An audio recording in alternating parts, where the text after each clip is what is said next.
तो आज के इस वीडियो में ऐसे टॉप लेवल के क्वेश्चंस हम लोग देखेंगे एसएससी जीडी 2025 के एग्जाम को क्रैक करने के लिए, जिन क्वेश्चंस को साथियों आपको जरूर देखना चाहिए, क्योंकि आप अगर साथियों इन सभी सवालों को देखकर चले जाते हैं तो मेरा मानना है कि आपका एग्जाम बहुत शानदार होगा। तो ये साथियों एक ऐसा मॉक टेस्ट आपके लिए बनाया गया है, फुल मॉक टेस्ट जिसे हम लोग कह सकते हैं, जिसमें हर एक चीज आपकी कवर होगी। यानी कि इसमें हिंदी भी है, इसमें जीके जीएस भी, इसमें रीजनिंग भी, इसमें मैथ भी है। तो साथियों अगर आपने इस वीडियो में एंट्री की है तो मैं कहूंगा इस वीडियो का हर एक सवाल का जवाब आपके मनोमस्तिष्क में होना चाहिए। तो साथियों सबसे पहले हिंदी आपके सामने आएगी, उसके बाद जीके जीएस आपके सामने आएगी, उसके बाद रीजनिंग और उसके बाद मैथ। तो ये क्लास साथियों डेली होती है। डेली अगर आप एग्जाम तक इस क्लास को लेते हैं तो मेरा मानना है कि आपका एग्जाम बहुत आराम से क्रैक हो जाएगा। सवाल ही पैदा नहीं हो सकता कि आपका एग्जाम रुक जाए, आपका सिलेक्शन रुक जाए।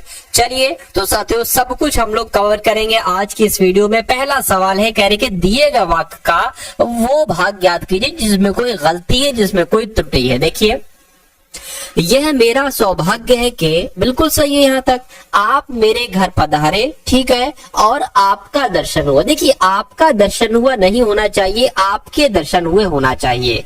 तो मैं कहूंगा दिक्कत कहां पर है साथियों, आपका दर्शन हुआ ये गलत हो जाएगा इसकी जगह पर, और आपके दर्शन हुए ये होना चाहिए। तो मैं कहूंगा जिनका भी आंसर ऑप्शन नंबर ए के साथ है बिल्कुल करेक्ट है। अगला सवाल है, ठीक है ना, अगला सवाल है साथियों आपके स्क्रीन पर, कह रहे कि ग्रीष्म ऋतु आते ही अनाज खरीदने की व्यवस्था किया जाता है। अब यहां पर अगर बात करें अनाज, ठीक है, अनाज खरीदने की व्यवस्था किया जाता है, नहीं अनाज खरीदने की व्यवस्था की जाती है। क्या आना चाहिए साथियों, की जाती है, ये आना चाहिए। तो मैं कहूंगा दिक्कत यहाँ पर कहां पर है, ऑप्शन नंबर बी में है। तो ये आपका राइट आंसर हो जाएगा। साथियों जब हम एसएससी जीडी की बात करते हैं ना, तो स्पेशली खाली जगह से संबंधित सवाल आपसे बहुत पूछे जाते हैं। तो इसलिए इन सभी सवालों को आपको बहुत ध्यान से देखना होगा। यानी कि विज्ञान से संबंध रखने वाले के लिए एक शब्द क्या होता है मुझे बताइए, तो उसको वैज्ञानिक कहा जाता है। जो विज्ञान से संबंध रखता है उसको वैज्ञानिक कहा जाएगा। उसके बाद देखिए, सूरज कुंड से प्रतिवर्ष बड़ा मेला लगता है। अब आपको बताना है कि वाक्य का वो भाग बताइए जिसमें कोई त्रुटि है। बताइए, देखिए सूरज कुंड में प्रतिवर्ष बड़ा मेला लगता है, यानी कि से की जगह पर क्या आना चाहिए, में आना चाहिए। तो सूरज कुंड से ऐसा कहां पर लिखा हुआ है, ऑप्शन नंबर बी में लिखा हुआ है। तो ये आपका राइट आंसर हो जाएगा। उसके बाद देखिए अगला सवाल है, कह रहे कि अब आपको पर्यायवाची बताना है न्यून शब्द का। तो न्यून का पर्यायवाची क्या होता है साथियों, मुझे बताइए। न्यून का मतलब क्या होता है साथियों, कम और कम।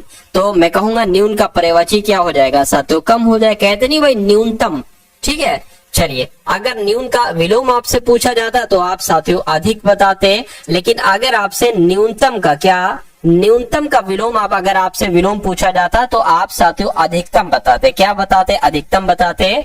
उसके बाद देखिए अगला सवाल है आपकी स्क्रीन पर, कह रहे कि साध्य का विलोम क्या होगा मुझे बता दीजिए।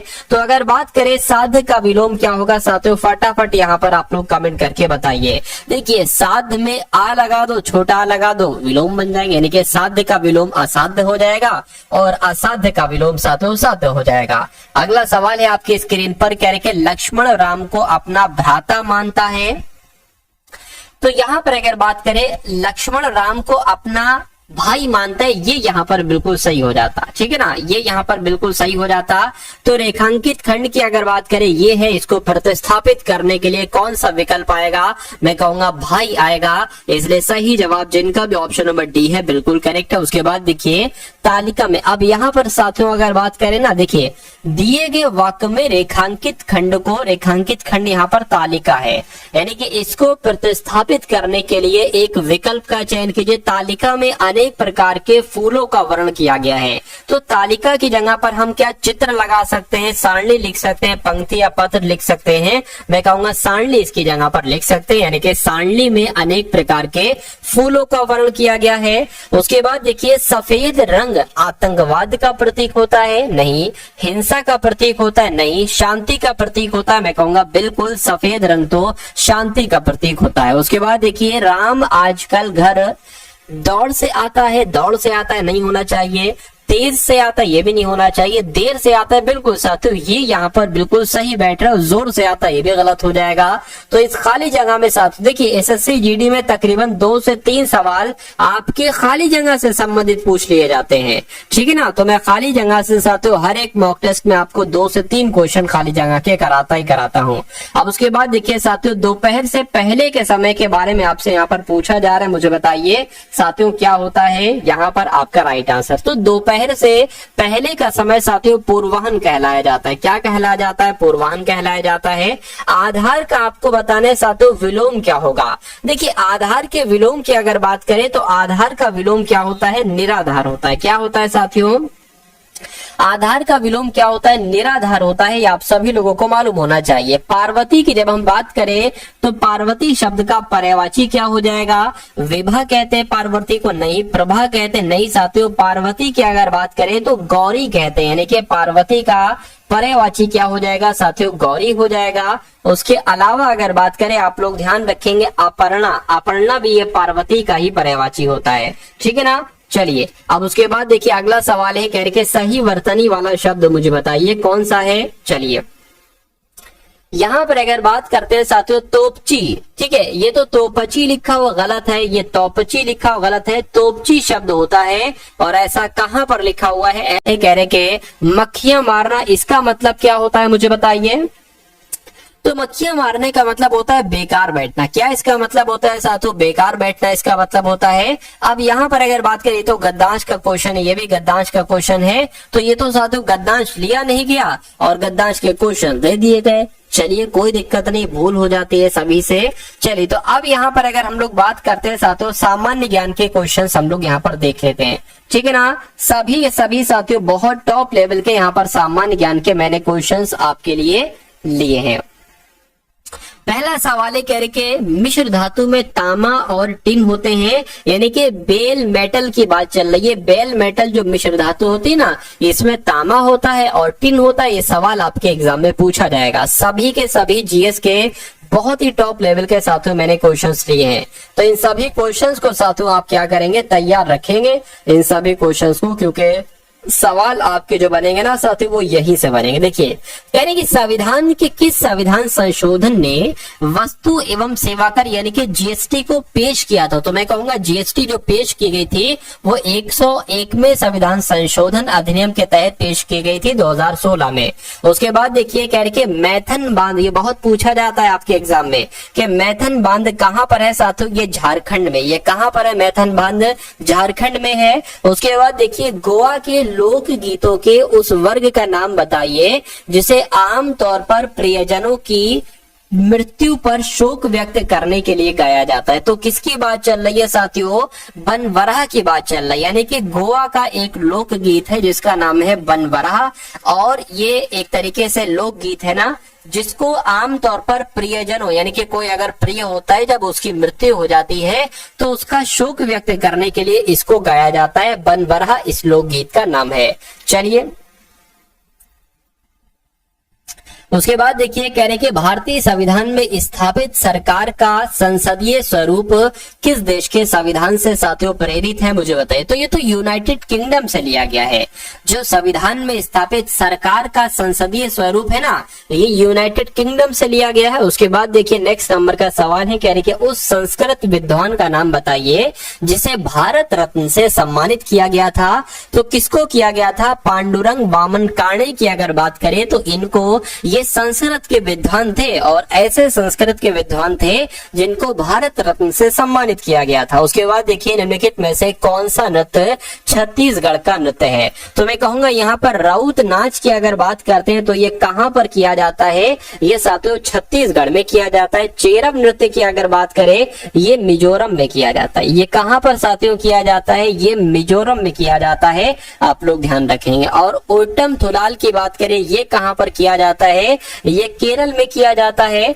और माच की अगर बात करें तो ये साथियों मध्य प्रदेश का एक तरीके से नृत्य है, ये भी आप लोग ध्यान रखेंगे। उसके बाद देखिए अगला सवाल है आपकी स्क्रीन पर, कह रहे कि किला रायपुर ग्रामीण ओलंपिक जनवरी और फरवरी के बीच ग्वालियर के समीप प्रतिवर्ष आयोजित किया जाता है या लुधियाना? मैं कहूंगा साथियों जो किला रायपुर ग्रामीण ओलंपिक है ना, ये जनवरी और फरवरी के बीच लुधियाना के समीप हर साल आयोजित किया जाता है।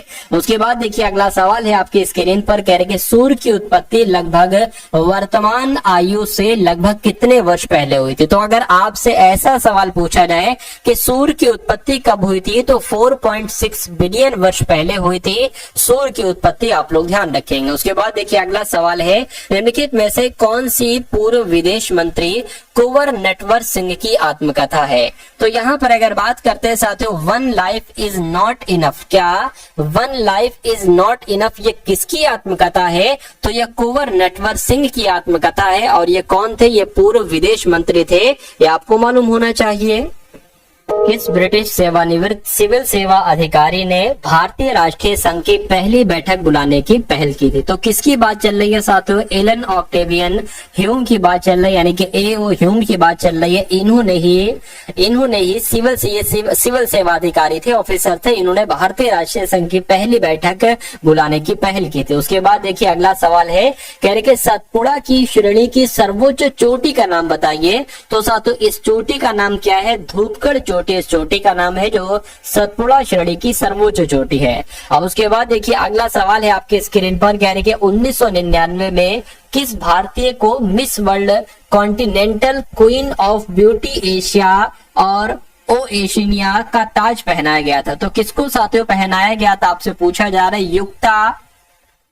युक्तामुखी इनका नाम है और इनको पहनाया गया था। यानी कि सवाल अगर आपसे पूछा जाए तो युक्तामुखी का नाम आप लोग ध्यान रखेंगे। अगला सवाल है, कह रहे कि 1833 के चार्टर एक्ट ने कि गवर्नर जनरल को भारत का गवर्नर जनरल बनाया था, यानी कि कहाँ की गवर्नर जनरल को भारत का गवर्नर जनरल बनाया था, और उसमें सभी नागरिक और सैन्य शक्तियों को निहित कर दिया गया था। तो मैं कहूंगा खाली जगह में यहाँ पर बंगाल आना चाहिए, क्योंकि 1833 के चार्टर एक्ट ने बंगाल के गवर्नर जनरल को भारत का गवर्नर जनरल बना दिया और उसमें सभी नागरिक और सैन्य शक्तियों को निहित कर दिया।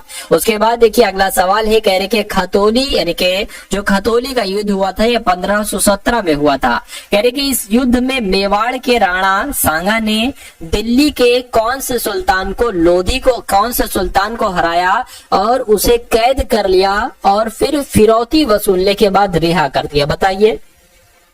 तो यहाँ पर इब्राहिम लोदी की बात चल रही है। किसकी बात चल रही है साथियों, इब्राहिम लोदी की बात चल रही है। उसके बाद देखिए कह रहे हैं साथियों कोक्सीक्स का भाग, यानी कि कोक्सीक्स की अगर बात करते हैं ना, तो ये तो रीढ़ का भाग है साथियों कोक्सीक्स।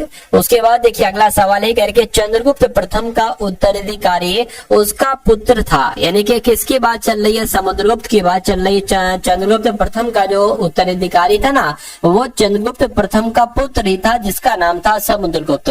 अगला सवाल है, कहा जा रहा है आपसे फेरेड जो है ना, फेरेड ये किसकी इकाई है साथियों, मुझे बताइए। तो फेरेड की अगर बात करते हैं तो ये तो धारिता की इकाई है, यानी कि फेरेड धारिता की इकाई है। आंसर आपका जाएगा बी के साथ। उसके बाद देखिए, तो अब साथियों यहाँ पर आपके सामने रीजनिंग के क्वेश्चन शुरू हो चुके हैं। कौन से क्वेश्चन साथियों, रीजनिंग के सभी एकदम टॉप लेवल के क्वेश्चन होंगे। इन सभी क्वेश्चन को आपको बहुत अच्छे तरीके से साथियों देखना है और मुझे बताना है कैसे यहाँ पर क्या साथियों यहाँ पर आंसर आपका हो सकता है। चलिए, तो पहला सवाल है, कह रहे कि 72, 18, 49, 24, 17 है, तो आपको बताना है 42, 36, 29, 31 से साथियों क्या बनाया जा सकता है, मुझे बताइए। देखिए अगर हम 72 को और 18 को प्लस कर देते हैं तो कितना आता है साथियों, 72 प्लस 18 ऐसे जोड़ने 8 2 10 हो जाएगा, 0 लग गया, और ये 7 8 9 यानी कि 90 हो जाएगा। और इन दोनों को अगर जोड़ लेते, पहले जोड़ कर देखिए, ठीक है, पहले क्या करिए, पहले साथियों जोड़ कर देखिए, 24 17 तो 7 4 11 हो जाएगा, ठीक है, ये 3 हो गया, 4 हो गया, यानी कि यहाँ पर 41 आपका आ जाएगा, ठीक है ना। कितना आ गया साथियों, 41 आपका आ जाएगा। अब इन दोनों की अगर बात की 41, इन दोनों को जरा घटाइए और देखिए 90 में से जब 41 को घटाया जाता है तो कितना बचता है, यहाँ पर 9 आ जाएगा, यहाँ पर 4 आ जाएगा, यानी कि 49 आया ना, तो ये 49 आपका लिखा हुआ है। ऐसे इसको जोड़ना है और इसको जोड़ना है, आपस में दोनों को घटा देना है। इसका जोड़ कितना निकलेगा, 6 2 8 हो जाएगा, 3 4 7 हो जाएगा। इसका जोड़ कितना निकलेगा, 1 9 7 10 हो जाएगा, ये आपका 60 हो जाएगा तो दोनों को घटा दीजिए, 8 गया 1 बचे यानी कि 18 यहाँ पर आ जाएगा। और ऐसा कहां पर लिखा हुआ है? 18 ऑप्शन नंबर बी में लिखा हुआ है। तो ये क्या होगा? ये आपका साथियों बिल्कुल करेक्ट आंसर हो जाता है।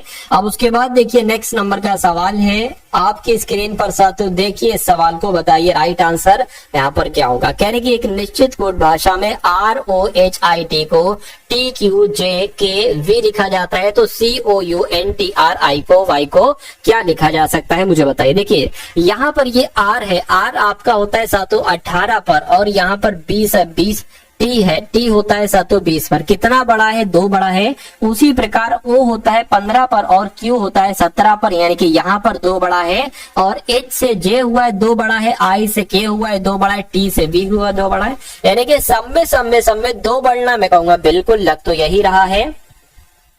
तो C के साथियों बाद क्या आता है? DE, यानी कि यहाँ पर E आ जाएगा। 2 बढ़ाएंगे साथियों, अच्छा एक काम करिए Y में 2 बढ़ाएंगे तो कितना आता है? A आता है। अब A यहाँ पर नहीं है, A यहाँ पर नहीं है, A यहाँ पर है। R में 2 बढ़ाएंगे साथियों 18 19 20, यानी कि यहाँ पर कितना आ जाएगा? T आ जाएगा। तो T यहाँ पर भी है और T यहाँ पर भी है, कोई दिक्कत नहीं। अगर साथियों T में अब 20 बढ़ाएंगे, सॉरी 2 बढ़ाएंगे तो V आ जाएगा। V यहाँ पर नहीं है और V आपका कहां पर है भाई? हाँ V यहाँ पर है, तो मैं कहूंगा यही आपका राइट आंसर हो जाएगा। मतलब सब में 2 बढ़ाना है और आपको आपका आंसर बहुत आराम से मिल जाएगा। उसके बाद देखिए इसको थोड़ा सा बड़ा कर लूं क्या भाई? इसको थोड़ा सा बड़ा कर लेता हूं, थोड़ा छोटा दिख रहा है आपको। कथन और निष्कर्ष वाला सवाल है, और कथन और निष्कर्ष वाला सवाल साथियों जरूर आपके एग्जाम में आता है। कम से कम 2 सवाल तो आपके एग्जाम में आते ही आते हैं। तो इस सवाल को देखिए जरा, क्या कहा जा रहा है यहाँ पर? कहने के सभी नदियां पहाड़ हैं। तो मान लेते हैं साथियों ये क्या हो गई? ये नदियां हो गई। ये क्या हो गई? ये नदियां हो गई। कह रहे कि सभी नदियां पहाड़ हैं, तो सभी नदियां क्या हो गई? सभी नदियां पहाड़ हो गई। उसके बाद कह रहे कि सभी जंगल पहाड़ हैं, तो मैं कहूंगा साथियों जंगल आपके इसी में तो आएंगे, क्योंकि जंगल कहा गया है कि सभी जंगल पहाड़ है, तो भाई सभी जंगल पहाड़ हो गए। अब निष्कर्ष को पढ़िए और मुझे बताइए कि कौन सा निष्कर्ष साथियों सही है, कौन सा निष्कर्ष गलत है। कहा जा रहा है यहाँ पर आपसे कुछ जंगल नदी है, तो कुछ जंगल नदी है, मैं कहूंगा नदियां ये हैं, जंगल ये है, तो भाई कहाँ कुछ जंगल नदियां हो रहे हैं? यानी कि कोई जंगल नदी नहीं है, ठीक है, कोई जंगल नदी नहीं। अच्छा एक चीज थोड़ा सा ध्यान दीजिए, एक में कहा गया है कि कुछ जंगल नदी है और एक में कहा गया है कि कोई जंगल नदी नहीं है, तो दोनों में से कोई एक बात ही तो सही होगी, कोई एक बात ही तो सही होगी। और कभी भी अगर ऐसी कंडीशन आती है कि कहा जाए कि ये कुछ ये है और कोई कुछ ये नहीं है, तो आपको हमेशा कौन सा निष्कर्ष लगाना होता है, यानी कि कौन सा ऑप्शन चूज करना होता है जिसमें ये लिखा हो या तो निष्कर्ष 1 या निष्कर्ष 2 अनुसरण करता है। तो ऐसा कहां पर यहाँ पर लिखा हुआ है? ऑप्शन नंबर डी में लिखा हुआ है, तो ये क्या होगा? ये आपका बिल्कुल करेक्ट आंसर हो जाएगा। उसके बाद देखिए यहाँ पर आपको बताना है कि सबसे विषम यहाँ पर कौन सा हो सकता है, मुझे बताइए। 78 4, 72 6, 39 3, 56 4। देखिए अगर इसको हम कट करें तो 4 एकम 4, ठीक है, और ये 16 हो जाएगा, फिर 4 चौक 16 हो गया। इसको अगर कट करें 3 एकम 3, 3 3 9 हो गया। इसको अगर कट करें 6 एकम 6, 6 दूना 12 हो गया। इसको अगर कट करें साथियों 4 एकम 4, 3 जाएगा। अच्छा ये तो कट ही नहीं रहा है पूरा, लेकिन ये पूरा विभाजित हो गया, ये पूरा विभाजित हो गया, ये पूरा विभाजित हो गया, ये नहीं हो रहा है, तो ये सबसे विषम हो जाएगा, सबसे विषम हो जाएगा। तो साथियों यही आपका बिल्कुल करेक्ट आंसर हो जाएगा। उसके बाद देखिए अगला सवाल है, कह रहे कि MHZ है, क्या है साथियों? MHZ है, उसके बाद NGY है, उसके बाद OFX है, उसके बाद PEW। तो आपको बताने के उसके बाद कौन से 3 लेटर आ सकते हैं। अब यहाँ पर आप देखिए M होता है 13 पर, N होता है 14 पर, O होता है 15 पर, P होता है 16 पर, तो जाहिर सी बात है 17 वाला आ जाएगा। 17 पर होता है Q। उसके बाद H होता है 8 पर, G होता है 7 पर, F होता है 6 पर, E होता है 5 पर, तो मैं कहूंगा 4 वाला आ जाएगा। 4 पर होता है D, और Z होता है 26 पर, Y 25 पर, X 24 पर, और ये 23 पर, और यानी कि 22 वाला आ जाएगा। तो 22 पर होता है V। तो अब आपको देखना है कि QDV कहां पर लिखा हो। मैं कहूंगा QDV तो ऑप्शन नंबर C में लिखा हुआ है, तो ये आपका बिल्कुल करेक्ट आंसर हो जाएगा। उसके बाद देखिए नंबर सीरीज वाला सवाल है, कहा जा रहा है कि 37 है सबसे पहले, उसके बाद 26 आ गया, आया है, फिर 39 आया है, उसके बाद 24 आया है और फिर 41 आया है। आपको यहाँ पर यह बताना है कि इन नंबर्स की जो सीरीज चल रही है ना, उसके बाद ये वाला यहाँ पर कौन सा नंबर आएगा, 22, 26, 23 या साथियों 25। अब देखिए यहाँ पर लॉजिक क्या लगा, कभी भी रीजनिंग का क्वेश्चन आपको थोड़ा सा दिमाग लगा के करना है कि लॉजिक आखिर यहाँ पर क्या लगा है। अगर हम 37 से 26 पर जाएंगे तो हमें थोड़ा सा बैक आना पड़ेगा, लेकिन अगर हम साथियों 37 से 39 पर जाएंगे तो हमारे लिए कोई दिक्कत नहीं है, 2 बढ़ाना है। 39 से 41 पर जाएंगे 2 बढ़ा, यानी कि यहां पर भी 2 बढ़ाया, यहां पर भी 2 बढ़ाया। उसी प्रकार 26 से 24 पर जाने पर 2 घटाया, तो मैं कहूंगा 24 से इस वाला नंबर प्राप्त करने के लिए हमें 2 घटाना पड़ेगा, यानी कि 24 से 2 घटाएंगे तो यहाँ पर 22 आ जाएगा। तो क्या 22 आपका आंसर होगा? मैं कहूंगा बिल्कुल यही लॉजिक लगा है, 22 ही आपका बिल्कुल सही जवाब हो जाएगा। अगला सवाल है आपकी स्क्रीन पर, कह रहे कि एक गोल यानी कि एक सर्किल टाइप का आपके पास कागज का टुकड़ा है, उसको साथियों यहां से फोल्ड किया जाता है और इसका ये वाला साइड इस तरफ आ जाते हैं, यानी कि आपके पास अब एक ऐसी आकृति आ गई। अब इसको यहां से फोल्ड किया जाता है, ये वाला पार्ट इसके ऊपर ला दिया जाता है और अब आपके पास एक ऐसी आकृति आ चुकी। कैसी आकृति आ चुकी है साथियों? ट्रायंगल टाइप की यहाँ पर आपके सामने एक आकृति आ चुकी। इतनी बात क्लियर है। अब अच्छा पता क्या किया जाता है, अब यहाँ पर जो आपके पास एक, अब यहां से फोल्ड किया जाता है और ये एक ऐसी आकृति बना दी जाती है। अब किया यह जाता है कि यहां से एक कट लगाया जाता है ऐसा करके, तो जब साथियों इसको ओपन किया जाएगा तो ये कैसी दिखेगी, ऐसी ऐसी ऐसी या ऐसी, बस इतनी सी बात आपसे यहां पर पूछी जा रही। देखिए मैं कहूंगा साथियों कि यहां पर एक कट लगाए, तो इसको जब साथियों ओपन करेंगे ना, ठीक है, इसको ओपन करेंगे तो ये कट साथियों मैं कह सकता हूं कि ये कट थोड़ा सा ऐसे करके भी आएगा, ठीक है, मतलब ये यहाँ पर हार्ट बन जाएगा। जब यहाँ पर हार्ट बनेगा तो जाहिर सी बात है यहाँ पर भी हार्ट बन जाएगा और फिर एक करके साथियों यहाँ पर भी आपका हार्ट बन जाएगा और यहाँ पर भी एक साथियों जो हृदय टाइप का बन जाएगा। तो मैं कहूंगा ऐसा क्या यहाँ पर है? नहीं, यहाँ पर है नहीं, सिर्फ और सिर्फ यहाँ पर है, ऑप्शन नंबर सी वाले में है। तो मैं कहूंगा कि आपका right answer option number C के साथ है, तो बिल्कुल करेक्ट भाई, बहुत बढ़िया, वेरी गुड क्लास। अगला सवाल है आपके स्क्रीन पर, कहा जा रहा है कि यदि यूपीएसआईडीई को 74 लिखा जाता है, SHAR के इसको साथियों उसी लॉजिक के अकॉर्डिंग क्या लिखना है, बस इतनी सी बात आपसे यहाँ पर पूछी जा रही है। तो मैं कह सकता हूं कि इन सभी का टोटल 74 है। एक बार ट्राई कर लेते हैं साथियों, ठीक है, एक बार ट्राई कर लेते हैं। U 21 पर आता है, P 16 पर आता है, S 19 पर आता है और I 9 पर आता है, D 4 पर आता है और E 5 पर आता है। इसको टोटल करके क्या 74 आ रहा है? देखिए जरा, तो 5 4 9 9 9 18, ठीक है, और 18 कितना हो जाएगा साथियों? ये आपका एक काम कर लेते हो साथियों, 18 19 और 26, ठीक है, 18 19 16 और 21 आ जाएगा। इसको टोटल करिए जरा, 8 2 16 17 17 18 19 20 21 22 23 24 24 2 लग गया, तो यहाँ पर साथियों 5 हो जाएगा, 6 7, यानी कि बिल्कुल 74 ईयर आ रहा। तो अब हमें कुछ नहीं करना है, इन सब को टोटल कर देना। S 19 पर आता है, H 8 पर आता है, A 1 पर आता है, R 18 पर आता है, K 11 पर आता है, S 19 पर आता है। इसको टोटल कर लीजिए, आपको आपका आंसर मिल जाएगा। देखिए अगर बात करते हैं साथियों 19 और ये 9 हो जाएगा, ठीक है, 9 ये 28 बोले तो 27 हो गया, ये 27 और 11 यानी कि 37 38 हो गया, तो 38 और 19 दूना 38, ठीक है, एक ये 19 एक ये 19, तो इनको जोड़ लो साथियों, 76 आ जाएगा। तो यहाँ पर अगर बात करें 76 आपका बिल्कुल करेक्ट आंसर हो जाएगा। ऐसा कहां पर लिखा हुआ है? ऐसा ऑप्शन नंबर डी में लिखा हुआ है। तो जिनका आंसर यहाँ पर ऑप्शन नंबर डी था, मैं कहूंगा आंसर आपका बिल्कुल करेक्ट है। अगला सवाल है, कह रहे कि उस आकृति यानी कि उस विकल्प की आकृति का चयन कीजिए जिसमें प्रश्न आकृति अंतर्निहित है। प्रश्न आकृति ये है, आपको बताना है कि एक ऐसी शेप वाली आकृति यहां पर आपको दिख रही है, यहां पर आपको दिख रही है, यहां पर आपको दिख रही है या यहां पर आपको दिख रही है, मुझे बताने की साथियों कोशिश करिए। देखिए मैं कहूंगा यहां पर तो मुझे कहीं नहीं दिख रही है, ठीक है, और बी वाले की अगर बात करते यहां पर भी नहीं मुझे दिख रही है, ठीक।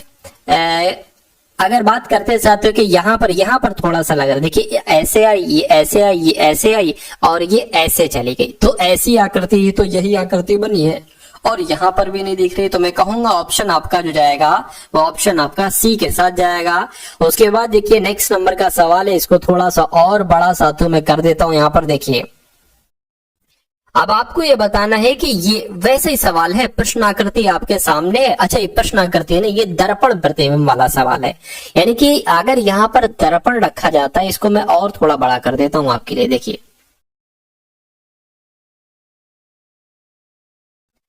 ठीक है, इसको मैंने थोड़ा सा और बड़ा कर दिया ताकि आपको बिल्कुल अच्छे तरीके से क्लियर दिख जाए। अब यहाँ पर देखिए, जब यहाँ पर दर्पण रखा जाता है तो ये आकृति कैसी दिखाई देगी, बस इतनी सी बात आपको बताने। देखिए, इसका मुंह किस तरफ है, ये ऐसे करके है, ये ऐसे करके है। तो मैं कहूंगा जब साथियों ये दर्पण में दिखाई देगी तो कुछ ऐसे करके साथियों दिखाई देगी, कुछ ऐसे करके दिखाई देगी। ठीक है ना, इसका मुंह अभी ऊपर की तरफ है, फिर ये नीचे की तरफ दिखाई देगा।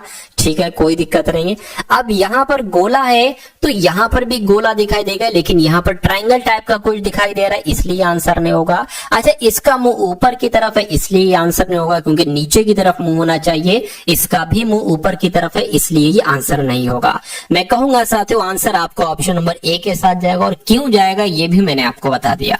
ठीक है, अगला सवाल है आपके स्क्रीन पर। अब इस सवाल को देखिए और मुझे बताइए कि आपका राइट आंसर यहाँ पर किस ऑप्शन के साथ जाएगा। क्या दिक्कत है? कोई दिक्कत नहीं है साथियों, सवाल में क्या है, कोई दिक्कत नहीं है। कह रहे कि यहाँ पर जो आकृति आएगी वो ये वाली आएगी, ये वाली आएगी, ये वाली आएगी, या ये वाली आएगी, मुझे बताइए। चलिए देखिए, मैं कहूंगा साथियों कि ये जो लाइन ऐसे आ रही है, दो लाइनें ये ऐसे हैं, दो लाइनें यहाँ पर भी है, तो दो लाइनें ऐसे करके आपकी आ जाएंगी दो, और ये दो लाइनें यहाँ पर हैं। ठीक है, यहाँ पर नहीं है तो ये आंसर नहीं होगा। अच्छा, यहाँ पर ये इसलिए आंसर नहीं हो सकता क्योंकि हमें इस टाइप की एक आकृति चाहिए, इस टाइप की आकृति, इस टाइप की। ये तो है, ये भी है, ये भी है, लेकिन ये नहीं है। तो मैं कहूंगा ये आंसर नहीं हो सकता, और ये भी आंसर नहीं हो सकता, या तो ये होगा या ये होगा। देखिए जरा, दो लाइनें हमें चाहिए, दो लाइनें यहाँ पर भी हैं, यहाँ पर भी हैं। उसके बाद साथी ये जो दो लाइनें ऐसे गई हैं ना, उसके बाद ये दो लाइनें कुछ ऐसे करके आ जाएंगी। तो ऐसे दो लाइनें साथियों यहाँ पर है, ये यहाँ पर है। मैं कहूंगा यहाँ पर तो नहीं है, यहाँ पर है, इसलिए आंसर आपका जो जाएगा वो ऑप्शन नंबर डी के साथ जाएगा। उसके बाद देखिए अगले नंबर का साथियों सवाल है आपके स्क्रीन पर। कह रहे हैं कि PRSQ को TVWU लिखा जाता है, तो उसी प्रकार IKLJ को साथियों क्या लिखा जा सकता है, मुझे बताइए। अगर यहाँ पर हम बात करें, ये आता है 16 पर, R आता है 18 पर, S आता है 19 पर, Q आता है साथियों 17 पर, T आता है 20 पर, V आता है 22 पर, और W आता है 23 पर, और U आता है 21 पर। ठीक है ना, अब यहाँ से हम लोग स्टार्ट करेंगे। I आता है ये वाला, I 9 पर आता है, K आता है 11 पर, L आता है 12 पर, और J आता है साथियों 10 पर। तो यहाँ पर 16 से 20 हुआ है, 4 बढ़ाया गया, 18 से 22 हुआ है, 4 बढ़ाया गया, 19 से 23 हुआ, 4 बढ़ाया गया, 17 से 4 हुआ, 4 बढ़ाया गया। तो यहाँ पर अगर 4 बढ़ाए तो क्या क्या आ जाएगा साथियों, देखिए 13 आ जाएगा, और 15 आ जाएगा, और ये 16 आ जाएगा, और ये 14 आ जाएगा। यानी कि 13 पर होता है M, 15 पर होता है OP हो जाएगा, और साथियों N हो जाएगा। तो MOPN कहां पर लिखा हुआ है, MOPN ऑप्शन नंबर, अच्छा यहाँ पर MOPN ये भी है, MOPN ये भी है। अब मैटर यहाँ पर क्या है, आप देखेंगे जरा कि बीच में दो कैपिटल है, बीच में दो कैपिटल है, तो यहाँ पर बीच में दो कैपिटल, यहाँ पे बीच में दो कैपिटल, यहाँ पर आ गए। बीच में दो कैपिटल होना चाहिए, तो बीच में दो कैपिटल यहाँ पर नहीं है, यहाँ पर है। तो मैं कहूंगा MOPN जो होगा वो ऑप्शन नंबर बी वाला नहीं होगा, ऑप्शन नंबर डी वाला होगा।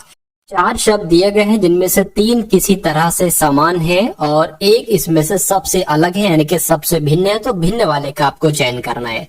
सबसे अलग क्या, इसमें कार्गो होगा, ट्रॉली होगा, टेम्पो होगा, या साथियों ट्रक होगा। देखिए जब इन तीनों की हम बात करते हैं ना, तो ये कहीं ना कहीं माल ढोने के काम आता है। ट्रॉली पर माल लगाया जाता है, टेम्पो में भी साथियों हम लोग कह सकते हैं, ट्रक भी कह सकते हैं, या हम लोग कह सकते हैं साथियों जो सड़क पर चलने वाली चीजें हैं। लेकिन जब हम कार्गो की बात चलते हैं ना, कार्गो की, तो कार्गो एक अलग चीज है। कार्गो जैसे कि जो जलीय रास्ता या हवाई रास्ते से जो माल जाता है ना, इसको कार्गो कहा जाता है। तो मैं कहूंगा सबसे विषम कौन सा है, सबसे भिन्न कौन सा है, ऑप्शन नंबर ए वाला है, और यही आपका राइट आंसर। अब अगला सवाल देखिए, कह रहे कि 12 से यहाँ पर 156 बनाया गया है, यानी कि जो 12 से 156 बनाने में जो रूल लगा है वही रूल किस ऑप्शन में लगा है, इसमें, इसमें, इसमें, या साथियों इसमें। देखिए थोड़ा सा अगर आप दिमाग लगाएंगे ना, आप देखेंगे कि भैया 12 गुणा 12 कितना होता है, 12 गुणा 12 144 होता है।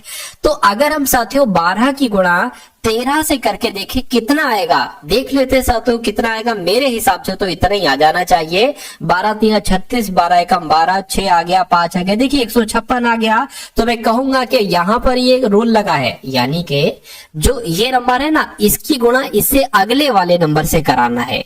ठीक है, तो इसकी गुणा अगर 11 से कराएंगे तो भैया 110 होता है, ये 101 है।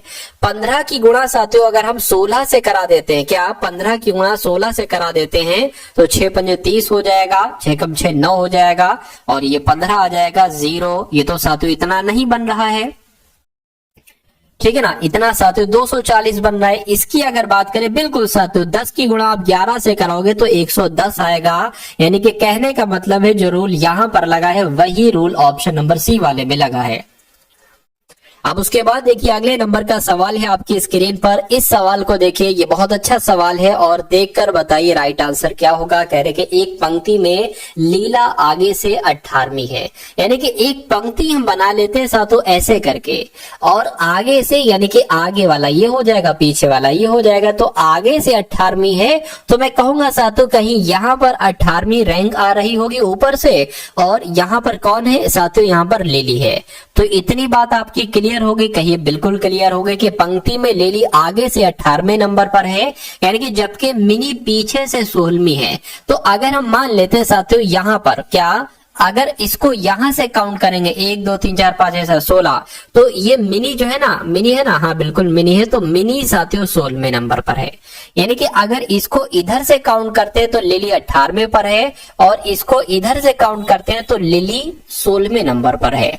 और कह रहे कि यदि निशा आगे से 25वीं है, अब देखिए यानी कि यहां से 25वीं है, तो जब 1 से काउंट करोगे तो मान लीजिए साथियों, अब यहां पर अगर बात करें 25वीं है, देखिए ये 18वीं हो गई, 19 20 21 22 23 24 25, यानी कि कहीं यहां पर निशा आएगी। क्या कहीं यहां पर निशा आएगी? निशा का नाम इधर ना लिख के इधर लिख दो साथियों, निशा यहां पर आएगी। ठीक है, ये क्या हो जाएगा, ये 25वां हो जाएगा, यानी कि इधर से ये 25वां है। उसके बाद कहने के और लिली, यानी कि ये लिली और लिली मिनी के ठीक बीच में है। क्या कहा गया है, थोड़ा ध्यान दीजिए कि यदि निशा आगे से 25वीं है और वह यानी कि निशा लिली और मिनी के ठीक बीच में है, यानी कि लिली और निशा के बीच में जितने लोग हैं उतने ही लोग निशा और मिनी के बीच में है। कहने का मतलब ये है, तो कितने लोग बीच में देखिए जरा, 1 2 3 4 5 6, यानी कि तो 6 लोग साथियों निशा और मिनी के बीच में हो जाएंगे। ठीक है ना, ये हो गए। तो पूछा जा रहा है कि पंक्ति में कुल कितने व्यक्ति हैं, ये आपसे पूछा जा रहा है। अब देखिए ये अगर हम यहां से स्टार्ट करें, मान लीजिए यहां से अगर स्टार्ट करते हैं तो ये लिली तक 18 लोग हो गए ना, लिली तक 18 लोग हो गए। और ये कितने लोग लिली और निशा के बीच में कितने लोग हैं, 6 लोग हैं, तो साथियों 6 कर दिया, प्लस एक निशा का स्थान हो जाएगा, एक निशा का स्थान हो गया, और निशा और मिनी के बीच में भी 6 लोग हैं साथियों, 6 हो गए। और इधर से करोगे मिनी, मैं मिनी के 1 से लेकर 16 तक ये है, तो 16 प्लस कर दो, टोटल बता दो कितने लोग हो गए, कोई दिक्कत नहीं। क्या है, 6 और 1 7 और 6 13, यानी कि ये 13 हो गए। तो अब जोड़ दो, 13 18 और 16 को जोड़ दो, कितना आ जाएगा, 14 15 16 17। ठीक है ना, तो ये 17 का 7 आ गया, एक हासिल का लग गया 4, यानी कि मैं कह सकता हूँ टोटल पंक्ति में कितने लोग होंगे, 47 लोग होंगे। तो 47 कौन से ऑप्शन में है साथियों, ऑप्शन नंबर ए वाले में। उस विकल्प का चयन कीजिए जो तीसरे पद से उसी प्रकार संबंधित है जिस प्रकार दूसरा पद पहले पद से संबंधित है। यानी कि मधुमक्खियों का संबंध जैसे हम से है, वैसे ही सांप का संबंध किससे होगा। देखिए मधुमक्खियों की आवाज को कहा जाता है हम, क्या कहा जाता है, मधुमक्खियों की आवाज को हम कहा जाएगा, तो सांप की आवाज को क्या कहा जाएगा, हिस्स कहा जाएगा। इसलिए सही जवाब आपको ऑप्शन नंबर ए के साथ जाएगा। शेर की अगर बात करें गर्जना, तो हाथी क्या भौंकता है, चीखना है या चिंघाड़ता है या साथियों गुरगुर करता है, तो मैं कहूंगा शेर गरजता है, गर्जना करता है, उसकी आवाज है एक तरीके से।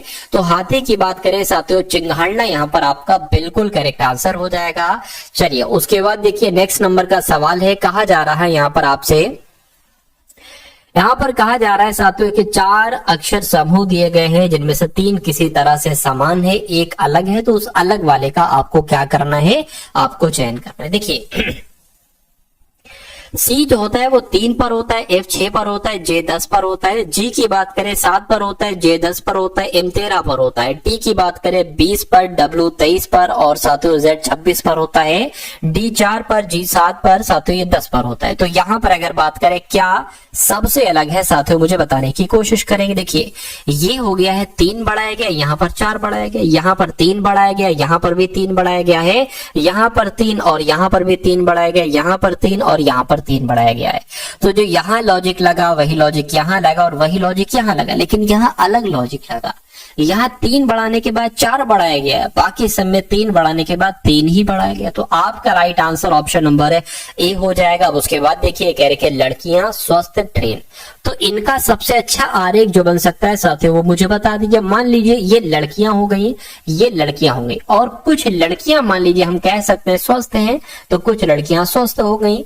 लेकिन ना लड़कियां कभी ट्रेन होती हैं, ना स्वस्थ कभी ट्रेन होती है, ना ट्रेन कभी स्वस्थ होती है। तो कुछ ऐसे करके डायग्राम कहां पर बना है, मैं कहूंगा यहां पर बना है। तो ये आपका बिल्कुल करेक्ट आंसर हो जाएगा ऑप्शन नंबर ए। उसके बाद देखिए अगला सवाल है, कहा जा रहा है साथियों के यहाँ पर सबसे पहले 1331 है, उसके बाद 121 आ गया, उसके बाद 2197 आ गया और उसके बाद 169 आ गया, उसके बाद 3375 आ गया। तो अब आपको बताने के अगला नंबर साथियों कौन सा होगा, बताने की कोशिश कीजिए। चलिए देखिए यहां पर अगर हम साथियों थोड़ा दिमाग लगाने की कोशिश करें, हमें इतना पता है कि 11 का ये स्क्वायर होता है, ये होता है साथियों 13 का स्क्वायर। और 1331 की बात करते हैं तो ये तो 13 का क्यूब होता है। क्या ये 13 का क्यूब होता है? मैं कहूंगा साथियों बिल्कुल ये 13 का स्क्वायर हो गया, ये 13 का क्यूब होता है। ठीक है, यानी कि पहले 11 का क्यूब, फिर 11 का स्क्वायर, फिर 13 का क्यूब, फिर 13 का स्क्वायर। तो अब यहां पर मेरे हिसाब से कौन सा नंबर आएगा, 11, 12 को छोड़ा 13 आ गया, 14 को छोड़ा 15 आ जाएगा, यानी कि ये 15 का क्यूब हो जाएगा। ठीक है ना, 15 का साथियों क्या हो जाएगा, क्यूब हो जाएगा। और यहां पर क्या आ जाएगा साथियों, 15 का स्क्वायर आ जाएगा। तो 15 का स्क्वायर क्या होता है साथियों, मैं कहूंगा 225 होता है। तो इस प्रकार जिनका भी आंसर यहां पर है साथियों ऑप्शन नंबर किसके साथ, ऑप्शन नंबर सी के साथ, तो बिल्कुल करेक्ट है। चलिए भाई अब उसके बाद देख लीजिए नेक्स्ट नंबर का सवाल है। इस सवाल को देखिए साथियों, बहुत शानदार सवाल है और बहुत सारे रहस्यमय कॉन्सेप्ट साथियों छुपे हैं इस सवाल में। इस सवाल को बहुत अच्छे तरीके से आप लोग यहाँ पर देखिएगा। चलिए तो क्या है साथियों, इस सवाल को देखते हैं सेटिंग अरेंजमेंट के। इस सवाल में कह रहे कि A B C D E F G एक वृत्त के चारों ओर केंद्र के सम्मुख बैठे हैं, यानी कि एक वृत्त है, 1 2 3 4 5 6 7 8 8 लोगों का एक वृत्त है। कहने कि ई जो है ना, ई ये एफ के बाएं से दूसरे स्थान पर बैठा है और ए के दाएं से तीसरे स्थान पर बैठा है। ई के बारे में बात चल रही, मान लीजिए ई को अगर हम यहां पर बना दें तो ई जो है ना ये एफ के बाएं से दूसरे स्थान पर है, तो एफ जाहिर सी बात है यहां पर बनेगा, एफ के बाएं से दूसरे स्थान पर ई हो गया। ठीक है ना, उसके बाद कह रहे हैं कि और ई जो है ना, ई ये ए के दाएं से तीसरे स्थान पर है, तो ए हमें यहां पर बनाना पड़ेगा। 1 2 3 ए के दाएं से तीसरे स्थान पर है। कह रहे कि बी जो जी या ई, बी जो है ना, बी जी जो ई या एफ का निकटतम पड़ोसी नहीं है, के दाएं से तीसरे स्थान पर है और बी के दाएं से दूसरे स्थान पर सी है। तो अगर हम यहां पर साथों थोड़ा सा दिमाग लगाने की कोशिश करें कि बी के दाएं से दूसरे स्थान पर, क्या बी के दाएं से दूसरे स्थान पर सी है, तो अगर हम साथियों यहां पर बी को अगर हम यहां पर बनाते हैं, ठीक है, बी को अगर हम यहां पर बनाते हैं तो सी हमारा यहां पर बनेगी। अगर मान लीजिए बी को हम यहां पर बना दें तो बी के दाएं से दूसरे स्थान पर सी है, यानी कि सी यहां पर बन जाएगी। उसके बाद कह रहे हैं कि ए के ठीक बाएं और एच के बाएं से तीसरा डी है। ठीक है, ए के ठीक बाएं डी है, तो ए के ठीक बाएं डी है, यानी कि डी साथियों यहां पर आ जाएगा। ठीक है ना, ए के ठीक बाएं डी है और एच के बाएं तीसरा है। एच की अगर बात करें साथियों, एच के बाएं से तीसरा है, तो एच के बाएं से तीसरे की अगर बात करें किसकी, अच्छा एक सेकेंड यहां पर, अच्छा यहां पर देखिए ए के ठीक बाएं है तो ये तो दायां होता है ना, इधर वाला दायां होता है, ये मुझसे छोटी सी गलती हो गई। तो ए के बाएं डी है ना, तो डी यहां पर आ जाएगा। उसके बाद कहा जा रहा है साथियों कि ए के ठीक डी जो है ना, डी ये ए के तो ठीक बाएं है, लेकिन डी जो है ना ये एच के बाएं से तीसरा है, तो एच यहीं पर ही तो बनाएंगे। ठीक, एच के बाएं से तीसरा हो जाएगा डी। इतनी बात क्लियर है। अब बचा कौन सा साथियों, जी बचा, जी यहां पर आ जाएगा। तो पूछा गया सी के दाएं से पांचवा कौन है, सी के दाएं से साथियों पांचवा कौन हो जाएगा, 1 2 3 4 5 यानी कि ई हो जाएगा। तो ई अपना बिल्कुल करेक्ट आंसर हो जाएगा, जिनका आंसर ई है, मैं कहूंगा बिल्कुल करेक्ट है। अगला सवाल आपके स्क्रीन पर देखिए सवाल को और मुझे बताइए कि आपका सही जवाब साथियों यहाँ पर क्या हो सकता है। चलिए, कह रहे कि क्यू का अर्थ है प्लस, यानी कि जहां पर आपको क्यू देखने को मिले प्लस लिख देना। वाई का अर्थ है माइनस, जहां पर आपको वाई देखने को मिले माइनस लिख देना। और जेड की बात करें साथियों तो भाग लिख देना, और पी की अगर बात करें तो गुणा लिख देना। अब नंबर्स क्या लिखे हुए हैं, 21 है, 5 है, 2 है, 21 है साथियों, 3 है। ठीक है, चलिए कोई दिक्कत नहीं। क्यू का मतलब क्या, क्यू का मतलब प्लस है तो यहाँ पर प्लस आ जाएगा। पी की बात करें, पी का मतलब गुणा, गुणा आ जाएगा। उसके बाद साथियों 2 वाई है, वाई का मतलब माइनस है। और जेड की बात करें, जेड का मतलब भाग होगा। तो सबसे पहले भाग को अगर सॉल्व करें, 3 एक 3, 3 7 21 यानी कि इसकी जगह पर 7 आ गया, माइनस इसको सॉल्व करें तो 5 दूना 10 आ गया, प्लस आपका 21 आ जाएगा। इन दोनों को जोड़े तो 31 माइनस 7 आ जाएगा। अब 31 में से अगर 7 घटाते हैं तो मैं कहूंगा 24 आता है। ठीक है, तो 24 कहां पर लिखा हुआ है साथियों, 24 ऑप्शन नंबर ए में लिखा हुआ है, और जिनका आंसर ऑप्शन नंबर ए है बिल्कुल करेक्ट है। अगला सवाल, ये तो बहुत छोटा है साथियों, इसको मैं जूम कर लेता हूं। देखिए, इसको मैं क्या कर लेता हूं साथियों, इसको मैं आपके लिए जूम कर लेता हूं यहाँ पर। अब देखते हैं क्या आ जाता है, आ जाता है। हाँ, अब बिल्कुल क्लियर आपको यहाँ पर नजर आ रहा होगा। ठीक है ना, बिल्कुल क्लियर नजर आ रहा होगा आपके सामने। कथन आपके सामने है और निष्कर्ष आपके सामने है। आपको कथन के अकॉर्डिंग बताना है कि कौन कौन से निष्कर्ष आपको बिल्कुल सही लग रहे हैं और कौन से निष्कर्ष आपको गलत लग रहे हैं। तो इसको अगर हम लोग अच्छे तरीके से पढ़ने की कोशिश करें, कहने की कुछ रैखिक समीकरण द्विघात समीकरण है। तो अगर हम बात करें साथियों, ये क्या हो जाएंगे, ये रैखिक समीकरण हो जाएंगे। शॉर्ट में लिख दिया है रैखिक समीकरण द्विघात समीकरण। मान लीजिए इतने रैखिक समीकरण क्या हो जाएंगे, द्विघात समीकरण हो जाएंगे। ठीक है ना, कहने के सभी द्विघात समीकरण, यानी कि ये सभी द्विघात समीकरण, ये सभी द्विघात समीकरण बीजगणितीय समीकरण हो जाएंगे। अब निष्कर्ष को पढ़िए और मुझे बताइए कौन सा निष्कर्ष सही कौन सा गलत है। तो कहेंगे सभी रैखिक समीकरण बीजगणितीय समीकरण है। सभी रैखिक समीकरण क्या बीजगणितीय समीकरण है, मैं कहूंगा नहीं, तो ये गलत हो जाएगा, क्योंकि कुछ रैखिक समीकरण बीजगणितीय समीकरण है। उसके बाद कह रहे हैं कि कुछ बीजगणितीय समीकरण, यानी कि कुछ बीजगणितीय समीकरण कुछ बीजगणितीय समीकरण रैखिक समीकरण है। बिल्कुल साथियों, इतने बीजगणितीय समीकरण रैखिक समीकरण है, तो ये आपका सही हो गया। इसको देखिए, कुछ बीजगणितीय समीकरण, कुछ बीजगणितीय समीकरण द्विघात समीकरण, बिल्कुल साथियों इतने बीजगणितीय समीकरण द्विघात समीकरण, ये भी बिल्कुल सही हो जाएगा। सभी द्विघात समीकरण रेखिकीय समीकरण है। सभी द्विघात समीकरण रैखिक समीकरण, मैं कहूंगा नहीं, कुछ द्विघात समीकरण रैखिक समीकरण, तो ये गलत हो जाएगा।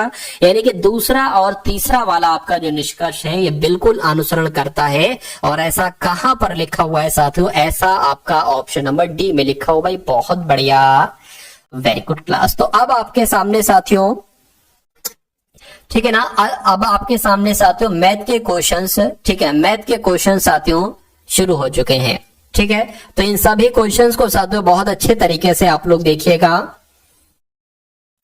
और अपने स्कोर को साथियों आकिएगा कि कितने मैथ के क्वेश्चंस आप यहाँ पर बिल्कुल सही तरीके से, बिल्कुल सही ढंग से जो है ना वो कर सकते हैं। तो पहला सवाल आपकी स्क्रीन पर है, दूसरा सवाल उससे भी शानदार है।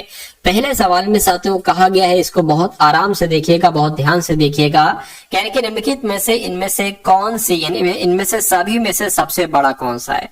क्या अगर 400 रुपए अंकित मूल्य पर 8%, यानी कि अगर अंकित मूल्य 400 रुपए है और इस 400 रुपए पर 8% की छूट दी जाती है तो ये सबसे बड़ा होगा, या 240 रुपए पर अंकित मूल्य पर यानी कि 240 रुपए पर 12% की छूट दी जाती है, ये बड़ा होगा ये बड़ा होगा। तो मैं कह सकता हूं साथियों में निकालना पड़ेगा 8% की छूट दी जाती है, यानी कि इसको 92% में बेचा जाता है। 2 0 से 2 0 कट गए, 92 चौक कितना होगा, 4 दूना 8 हो जाएगा और 9 चौक आपका कितना हो जाएगा, 36 हो जाएगी। तो 368 आ गया।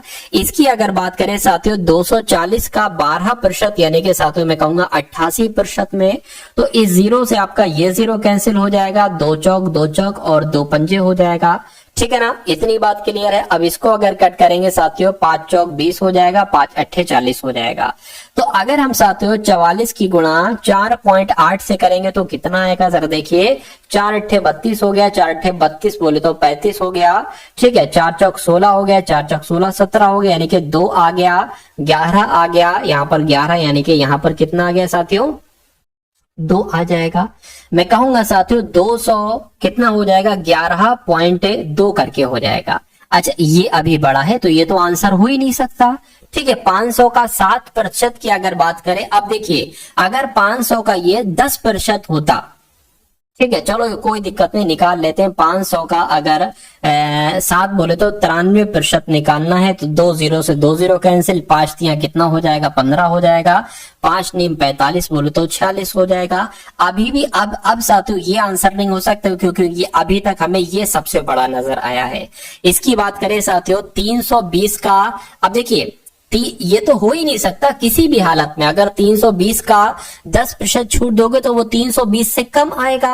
मैं कहूंगा सबसे बड़ा यहाँ पर कौन सा होगा, ऑप्शन नंबर सी वाला होगा, और ऑप्शन नंबर सी वाला होगा तो साथियों यही आपका बिल्कुल करेक्ट आंसर हो जाता। भाई बहुत बढ़िया, वेरी गुड क्लास। देखिए कुछ क्वेश्चंस होते हैं जिनमें आपको थोड़ा सा अधिक समय लगेगा, लेकिन वो क्वेश्चंस अगर आपने कर दिए जिसमें सभी बच्चों को अधिक समय लग रहा है तो आप लाखों हजारों बच्चों से आगे निकल जाएंगे। समझ लीजिए क्या आगे निकल जाएंगे साथियों, लाखों हजारों बच्चों से। इस सवाल की अगर बात करें करके संजय ने अपनी मध्य अवधि परीक्षा में 150 में से 75% वार्षिक परीक्षा में, अच्छा देखिए वार्षिक परीक्षा में 150 में से 105 अंक प्राप्त किए, उसके अंकों में कितने प्रतिशत की वृद्धि हुई।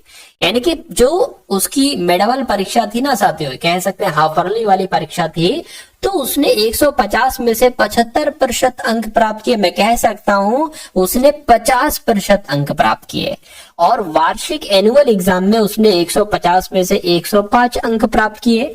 तो इसका तो हमने निकाल लिया कि ये आधा है तो 50% होगा, लेकिन इसका थोड़ा सा नहीं निकाल पाएंगे। तो 105 को प्रतिशत में बदल लीजिए, नीचे क्या आ जाएगा 150 आ जाएगा। 50 तिया 50 दुना 3 तिया 3 पंजे यानी कि 35 दूना 70 हो जाएगा। तो मैं कहूंगा साथियों कि उसने हाफरली एग्जाम में 50% अंक प्राप्त किए थे, एनुअल एग्जाम में 70% अंक प्राप्त किए थे। उसके अंकों में प्रतिशत वृद्धि कितनी हुई है, वृद्धि हुई है साथियों 20 की। तो ये 20 आंसर ना लगा देना, 20 को आपको प्रतिशत पे बदलना है। 20 बड़ा है, किससे बड़ा है 50 से बड़ा है, तो 50 यहां पर आ जाएगा। 50 से कम 50, 50 दूना 100 यानी कि 20 दूना आपका 40 हो जाएगा। तो मैं कहूंगा कि उसके अंकों में कितने प्रतिशत की वृद्धि हुई है साथियों, 40% की वृद्धि हुई है। ये आपका बिल्कुल करेक्ट आंसर हो जाएगा। जिनका भी आंसर ऑप्शन नंबर डी था मैं कहूंगा बिल्कुल करेक्ट है। अगला सवाल आपके स्क्रीन पर है, देखिए सवाल को करेंगे 16 भाग 4 गुणा 4 भाग 4। देखिए ये तो ऐसे ही कट जाएगा साथियों, इसकी जगह पर 4 आ जाएगा, गुणा 4 और ये साथियों भाग 4 है, 4 चौक आपका 16 हो जाएगा, फिर 4 आ गया तो इसको कट करेंगे फिर 4 आ जाएगा। यानी कि यदि किसी व्यापारी के द्वारा 45 मीटर कपड़ा बेचने पर प्राप्त किया गया लाभ 5 मीटर कपड़े के विक्रय मूल्य के बराबर, तो उसका क्या पूछा जा रहा है, उसका लाभ साथियों क्या होगा। इतनी सी बात आपसे यहाँ पर पूछी गई है। तो इस सवाल को साथियों देखिए और जरा मुझे बताइए कि इस सवाल का सोल्यूशन कैसे करेंगे आप, आंसर क्या हो सकता है इस सवाल का। कभी भी अगर आपके सामने ऐसा सवाल आ जाए कि किसी व्यापारी के द्वारा इतना कपड़ा बेचा जाता है तो उसको इतने कपड़े के बेचने के मूल्य के आधार पर उसको साथियों लाभ होता है, तो पता क्या करना है, लाभ आपका हुआ है 5 मीटर का, तो 5 मीटर का लाभ निकालने के लिए 100 से गुणा करेंगे और नीचे आप पता क्या लिखेंगे, नीचे लिखेंगे साथियों विक्रय मूल्य। क्या विक्रय मूल्य यानी कि सेलिंग प्राइस और प्लस साथियों क्या कर देंगे जितने का प्रॉफिट हुआ है ना, ठीक है, प्रॉफिट वो घटा देंगे। तो मैं कहूंगा 500 बटे क्या आ जाएगा, यहाँ पर 40 आ जाएगा। अरे भाई विक्रय मूल्य है कितना, बेचने पर 45 माइनस 5 हो जाएगा, तो यहाँ पर 40 आ जाएगा। ये जीरो से ये जीरो कैंसिल हो जाएगा, 4 एकम 4 हो जाएगा, 10 हो जाएगा ये, और आपका 4 दूना 8 हो जाएगा, ठीक है, 2 बचेगा, पॉइंट लगेगी 0, 4 पंजे आपका कितना हो जाएगा, 20 हो जाएगा। तो 12.5% लाभ होगा, और ये आपका साथों बिल्कुल करेक्ट आंसर है। उसके बाद देखिए कह रहे कि एक टैंक को भरने में इनलेट पाइप को 8 घंटे का समय लगता है। यानी कि जो इनलेट पाइप है ना, ठीक है, इनलेट पाइप है, ये 8 घंटे का समय लेता है भरने में। और कहने के एक आउटलेट पार्ट है, क्या है साथियों, आउटलेट है, पाइप है, आउटलेट पाइप जो है ना ये खाली करता है, ये 12 घंटे में खाली करता है। यानी कि ये खाली करने का काम करता है, ये भरने का काम करता है। तो यदि दोनों पाइप एक साथ खोल दिए जाते हैं, यानी कि एक खाली भी कर रहा है एक भर भी रहा है, तो कहेंगे टैंक को भरने में कितना समय लगेगा। ऐसा सवाल है तो आप सबसे पहला स्टेप लेंगे कि एक ऐसा नंबर यहाँ पर लिखेंगे जो कि 8 के पहाड़े में भी आए, 12 के पहाड़े में भी आए, सबसे छोटा वो नंबर होना चाहिए जो 8 के पहाड़े में है, 12 के पहाड़े में। अब कितनी कितनी बार में जाएगा उसको लिखिए, 8 तिया 24 तो 3 आ जाएगा, 12 दूना 24 तो ये आ जाएगा। ये हम इसलिए लिखते हैं, कहने का मतलब ये है कि इनलेट वाला पाइप अगर 3 लीटर पानी भरेगा तो आउटलेट वाला पाइप कितने लीटर पानी खाली करेगा, 2 लीटर पानी खाली करेगा। और ये वाला नंबर क्या होता है, टोटल पानी। ये है साथियों कि उसमें टोटल पानी इतना आएगा, टोटल पानी इतना आएगा, 24 लीटर पानी आएगा। तो जब 3 लीटर एक ही और दोनों एक साथ चल रहा है, तो 3 लीटर भर रहा है, 1 लीटर 2 लीटर सॉरी खाली हो रहा है, तो 1 लीटर 1 घंटे में 1 लीटर ही तो भर पा रहा है, 1 घंटे में 1 लीटर ही तो भर पा रहा है। तो जब 24 लीटर पानी है तो 1 लीटर पानी 1 घंटे में भर रहा है, तो मैं कहूंगा 24 घंटे ही तो लगेंगे पूरा भरने में, तो 24 घंटे लगेंगे। इसलिए आंसर आपका 24 घंटे हो जाएगा, जो कहां पर लिखा हुआ है, जो ऑप्शन नंबर सी वाले में लिखा हुआ है। अब उसके बाद देखिए करेंगे कितने समय में 12% की वार्षिक साधारण ब्याज की दर से धनराशि 2 गुनी हो जाएगी। तो आपसे पूछा जा रहा है साथियों, इस सवाल को बताइए। देखिए कितने समय में, यानी कि ये क्लियर हो गया, समय आपसे पूछा जा रहा है। दर कितनी है, दर साथियों 12% है, दर भी क्या, तो कहेंगे वार्षिक साधारण ब्याज की दर से धनराशि 2 गुनी हो जाती है। यानी कि अगर साथियों मूलधन मान लीजिए x है, तो मिश्रधन कितना हो जाएगा, 2 गुना हो जाएगा, यानी कि 2x हो जाएगा। ठीक है, अब अगर मैं कहूं कि साधारण ब्याज क्या होगा, यानी कि एसआई क्या होता है, तो एसआई होता है a माइनस पी। ए कितना है साथियों, 2x है, और p कितना है, -x है। तो मैं कहूंगा -x नहीं, मतलब माइनस यहां पर आएगा, तो दोनों को घटाएंगे, यानी कि साधारण ब्याज कितना आ जाएगा, सिर्फ x आ जाएगा। ठीक है, तो साधारण ब्याज कितना हो जाएगा, x हो जाएगा। अब आपसे समय पूछा गया, समय का फॉर्मूला होता है साथियों क्या, एसआई गुणा 100, एसआई गुणा 100, तो टी तो आ गया है, पी गुणा आर यहां पर आ जाएगा। तो इसको कैसे कैलकुलेट करोगे, साधारण ब्याज कितना निकाला, x निकाला, गुणा 100 हो जाएगा। P कितना है साथियों, PX है, और R कितना है, R 12% है। इस x से ये x आपका कैंसिल हो जाएगा, इसको कट करेंगे 2 से 50 आ जाएगा, 6 आ जाएगा, और कट करेंगे साथियों 25 आ जाएगा, 3 आ जाएगा। यानी कि कितना समय निकला आपका, 25/3 वर्ष निकले। इसको जरा सही ढंग से लिखें तो 3 सही, 3 7 21, 3 8 आपका 24 हो जाएगा, बचा 1 वो यहां पर आ गया। यानी कि 8 सही 1/3 वर्ष आंसर आपका होगा। और ऐसा कहां पर लिखा हुआ है, 8 सही 1/3 ऑप्शन नंबर सी में लिखा हुआ है। तो ये क्या होगा, ये आपका साथियों बिल्कुल करेक्ट आंसर हो जाता है। चलिए भाई, उसके बाद देखिए अगला सवाल है आपकी स्क्रीन पर, कह रहे कि 30 व्यक्ति 30 दिनों में एक कार्य कर सकते हैं, तो ज्ञात कीजिए कि एक दिन में एक व्यक्ति के द्वारा कार्य के किस भाग को पूरा किया जा सकता है। सिंपल सा सवाल है, 30 व्यक्ति हैं, 30 दिन में एक काम करते हैं, एक काम को किया जाता है। यहां पर हमेशा काम आएगा, अगर यहां पर आता आधा काम आता तो हम 1/2 लिखते हैं यहां पर। चलिए कोई दिक्कत नहीं, अभी पूरा काम करा जा रहा है तो 1 लिखेंगे। उसके बाद कह रहे हैं कि तो याद कीजिए कि एक दिन में एक व्यक्ति द्वारा किए गए किए गए कार्य के किस भाग को पूरा किया जाएगा। मैं यहाँ पर साथियों क्या कह सकता हूं, मैं कहूंगा कि x काम किया जा सकता है, यानी कि 30 दिन में 30 व्यक्ति एक काम करते हैं तो एक दिन में एक व्यक्ति मान लीजिए x काम करेगा। तो अब आप x की वैल्यू निकाल लीजिए, काम आपका हो जाएगा। चलिए क्या हम करेंगे साथियों, ये तो एक यहाँ पर आ जाएगी, एक यहाँ पर आ जाएगा, यानी कि अगर यहाँ पर साथियों हम लोग बात करें तो ये तो कितना आ गया, 3 3 9, यानी कि 900 आ गया। ठीक है, और मैं कह सकता हूं साथियों ये क्या आ गया, ये आपका ये आ गया। हमें निकालना है x की वैल्यू, तो आप ये काम कर सकते हो कि x बराबर क्या कर सकते हो, 1/900 कर सकते हो। अरे भाई जब 1/x बराबर 900 है तो x बराबर 1/900 ही तो होगा। तो मैं कहूंगा क्या कि एक व्यक्ति एक दिन में कार्य के किस भाग को पूरा किया जा सकता है, तो साथियों 1/900 आपका राइट आंसर हो जाएगा। और ऐसा कहां पर लिखा हुआ है, ऐसा यहां पर लिखा हुआ है राइट आंसर, जिनका ऑप्शन नंबर बी है, तो बिल्कुल करेक्ट भाई, बहुत बढ़िया, वेरी गुड क्लास। अगला सवाल आपकी स्क्रीन पर कह रहे 5 + 5 + 5 ऐसे 200 बार तक है, यानी कि 5 + 5 + 5 + 5 + 5 ऐसे 200 5 5 5 है, कहने का मतलब ये। उसके बाद कह रहे कि 8 + 8 + 8 ऐसे 100 बार है, तो इन सभी का औसत कितना हो जाएगा मुझे बताइए। देखिए सबसे पहले अगर इसको सॉल्व करें, 5 कितनी बार है, 200 बार है, 5 200 बार है, तो अगर हम इनका योग ज्ञात करें तो 5 की गुणा 200 से करा लीजिए, 5 दूना 10 यानी कि 1000 हो गया। तो इसका योग कितना आ गया, पूरे का 1000 आ गया इसका योग। इसका योग भी ऐसे ज्ञात कर सकते हैं, 8 + 8 + 8 ये 100 बार है, तो 8 की गुणा साथियों 100 से करा लीजिए, कितना आ गया, 800 आ गया, 800 आ गया। तो कहने की इनका औसत बताइए, तो औसत बताने के लिए इनका योग को प्लस करिए, 1000 800 1800 हो गया ये आपका। आपको पता है कि नीचे आती है संख्याओं की संख्या, तो यहां पर कितनी बार संख्याएं हैं, 200 बार संख्याएं हैं। यहां पर कितनी बार संख्या है, 100 बार संख्या, यानी कि कुल मिला के 300 संख्याएं हो गई। तो इनको कैलकुलेट कर लो, 0 से 0 कैंसिल, 3 × 18 हो जाएगा, यानी कि औसत इनका क्या निकलेगा साथियों, 6 निकलेगा।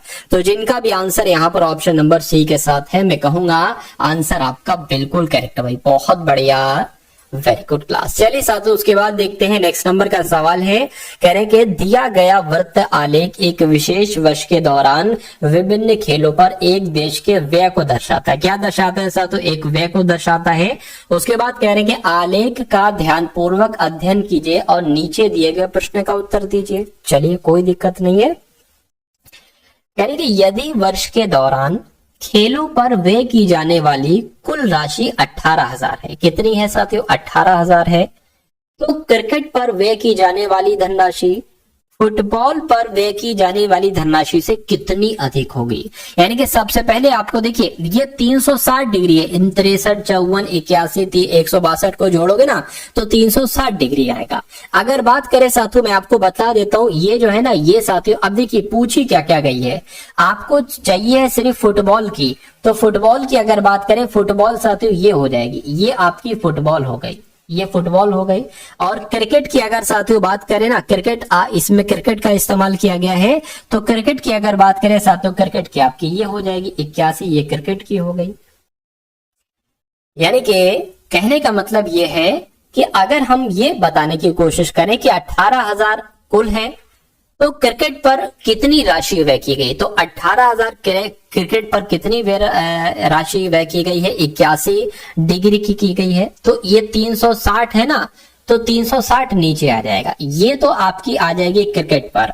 ठीक है, तो इसको निकालने की कोशिश कीजिए, 9 × 81 हो जाएगा, 9 चौक 36 हो जाएगा, 0 से 0 कैंसिल हो जाएगा, 4 चौक 16 हो जाएगा, 2 जाएगा 20 हो जाएगा, 4 पंजे 20, 0 आ गया। यानी कि 450 की गुणा 9 से जरा करा लीजिए, तो साथियों 9 से गुणा करा, 9 पंजे 45 हो जाएगा, 4 × 36 और 40 हो जाएगा। यानी कि क्रिकेट पर जो राशि व्यय की गई है वो 4050 है। अब यहाँ पर साथियों फुटबॉल पर कितनी राशि व्यय की गई ये जरा देख लीजिए, फिर दोनों का डिफरेंस निकाल लीजिएगा। 54 डिग्री की गई है, तो 54 बटे क्या आ जाएगा, 360 आ जाएगा। ये 0 से ये 0 कैंसिल, 9 पंजे 45, 9 छंग 54, 9 चौक आपका 36 आ जाएगा, 4 चौक 16 आ गया और 2 जाएगा 20, 4 पंजे 20, यानी कि 450 आ गया। तो अब आपको साथियों क्या कराना है, 45 की गुणा 6 से कराना है, 6 पंजे 30 हो जाएगा। ठीक है, 6 चौक 24, 25 26 27, यानी कि 2700 ये आ गया है। तो अब आप ये बता दीजिए कि साथियों ये जो है ना इससे कितना अधिक है, तो इनको डिफरेंस ही तो कराना पड़ेगा। 5 में से 0 गया 5 आया और यहाँ पर 13 आया, यानी कि मैं कह सकता हूं कि क्रिकेट पर व्यय की जाने वाली धनराशि जो ये है, फुटबॉल पर व्यय की जाने वाली धनराशि से जो ये है इससे कितना अधिक है, 1350 अधिक है। तो 1350 आपका बिल्कुल करेक्ट आंसर हो जाता है भाई, बहुत बढ़िया, वेरी गुड क्लास। अगला सवाल है आपके स्क्रीन पर, इस सवाल को साथियों देखिए और मुझे बताइए आपका राइट आंसर यहाँ पर साथियों क्या हो सकता है। कहने कि अजय स्थिर जल में 6 किलोमीटर प्रति घंटा की चाल से अपनी नाव चला सकता है। चलिए, धारा की चाल 4 किलोमीटर प्रति घंटा है, तब धारा के अनुकूल 30 किलोमीटर जाने में उसे कितना समय लगेगा। देखिए, अगर साथियों अगर स्थिर जल में चाल जो है ना वो 6 किलोमीटर प्रति घंटा है और धारा की चाल क्या है, धारा की चाल 4 किलोमीटर प्रति घंटा है, तो अगर मैं आपसे ये पूछूं कि धारा के साथ साथ चाल क्या है, तो धारा के साथ साथ चाल, देखिए ये तो नाव की चाल है स्थिर जल में, और अगर धारा भी जाने लगी 4 किलोमीटर प्रति घंटा, तो साथियों 6 किलोमीटर प्रति घंटा प्लस 4 किलोमीटर प्रति घंटा, तो ये चाल हो जाएगी 10 किलोमीटर प्रति घंटा। ठीक है, अब चाल आपके पास आ गई, चाल कितनी हो गई, चाल 10 किलोमीटर प्रति घंटा हो गई। उसके बाद कह रहे कि तब धारा के अनुकूल यानी कि धारा के साथ साथ अगर नाव जाती है तो 30 किलोमीटर दूरी जाने में कितना समय लगेगा। दूरी कितनी बताई गई है, दूरी साथियों 30 किलोमीटर की बताई गई है। पूछा क्या जा रहा है, पूछा साथियों समय जा रहा है, तो आपको तो पता है कि समय बराबर क्या होता है, समय बराबर होता है दूरी गुणा चाल। तो दूरी कितनी है साथियों, दूरी 10 है और चाल कितनी है, चाल 30 है। तो साथियों हमें समय कैसे निकाल जाएंगे यहाँ पर, अच्छा सॉरी, दूरी बराबर होता है, ये सूत्र मैंने गलत लिख दिया, दूरी बराबर होता है चाल गुणा समय, ठीक है ना। और ये समय बराबर तो होता है साथियों क्या, दूरी बटे चाल, ठीक है। तो दूरी के नीचे आएगा, वही तो मैं कहूं साथियों, ठीक है, कोई दिक्कत नहीं है। देखिए दूरी कितनी है साथियों, समय निकालने की कोशिश करें तो दूरी कितनी है, दूरी 30 है और चाल कितनी है, 10 की स्पीड से जा रहा है। तो मैं कहूंगा समय कितना निकलेगा, समय आपका 3 घंटे निकलेगा। और 3 घंटे कौन से ऑप्शन में है, तो 3 घंटे आपका ऑप्शन नंबर डी वाले में है भाई, बहुत बढ़िया, वेरी गुड क्लास। दो समांतर चतुर्भुज समान आधारों पर समान समांतर के बीच स्थित हैं, उनका क्षेत्रफल का अनुपात आपसे पूछा जा रहा है। देखिए दो समांतर चतुर्भुज है, समांतर चतुर्भुज समान आधार है उनके, समान समांतर के बीच स्थित है, तो मैं कहूंगा उनका क्षेत्रफल का अनुपात 1:1 होना चाहिए। ये आपका बिल्कुल करेक्ट आंसर हो जाएगा। उसके बाद देखिए साथियों नेक्स्ट नंबर का सवाल है आपके स्क्रीन पर, इस सवाल को देखिए और मुझे बताइए कि आपका राइट आंसर क्या होगा। कहने के एक परीक्षा में 42 छात्रों के औसत अंक 64 थे, ठीक है। तो सबसे पहले इस लाइन का मतलब अगर हम निकालने की कोशिश करें, एक परीक्षा में 42 छात्र थे और इनका औसत अंक कितने थे, 64 थे। अगर मैं आपसे पूछूं कि इन 42 छात्रों के कुल मिला के अंक कितने थे, तो 42 की गुणा आपको 64 से करना पड़ेगी। तो 64 की गुणा साथियों हम 42 से कर लेते हैं, कितना हो जाएगा, 8 हो जाएगा, 12 हो जाएगा, 4 चौक 16 हो जाएगा और साथियों यहाँ पर 25 आ जाएगा। ये 8 आ गया, ये 8 आ गया, ये साथियों 6 आ गया, ये 2 आ गया। यानी कि मैं क्या कह सकता हूं साथियों 2688 ये क्या हो जाएगा, ये साथियों 42 छात्रों के अंकों का योग हो जाएगा, 42 छात्रों के अंकों का योग हो जाएगा, क्या हो जाएगा 2688। अच्छा उसके बाद कहने के बाद में ये पाया गया कि 3 छात्रों के अंक गलती से 64 42 26 की जगह पर 26 के बजाय 72 58 44 ले लिए गए। यानी कि गलती से क्या साथियों 64 42 26 के बजाय, ठीक है, इतने ले लिए गए, यानी कि लेना थे इतने और ले लिए गए इतने। तो अगर हम देखें 64 42 26 का योग क्या होगा साथियों, 64 42 26 का योग क्या होगा जरा देखिए, ये आपका 10 हो जाएगा, 12 आ गया, ये आपका 10 आ गया, 11 12 13, यानी कि 132 आपका हो गया। इतनी बात क्लियर है, तो ये बिल्कुल क्लियर है। उसके बाद कह रहे साथियों देखिए 64 42 26 की अगर बात करें, आपका 6 हो गया, 12 हो गया, ये आपका 10, 11, 12, 13। अच्छा ये आपका कितना हो गया, 132 हो गया। ठीक है, तो ये मैंने यहाँ पर लिख दिया 132। उसके बाद कह रहे हैं कि जरा इसको देखिए 72, 58, 44। अब अभी मैं आपको समझाऊंगा अच्छे तरीके से, इसको मैं प्लस कर लूं। 72, 58, 44 की अगर बात करें तो ये कितना हो गया, 14 हो गया। ठीक है, ये 8 हो गया, 8 और ये 13 हो गया, 14, 15, 16, 17, यानी कि 174 हो गया। कहने का मतलब ये है कि 3 छात्रों के अंक गलती से, यानी कि 132 के बजाय, क्या 132 के बजाय हमने कितना काउंट कर लिया, हमने 174 ले लिया।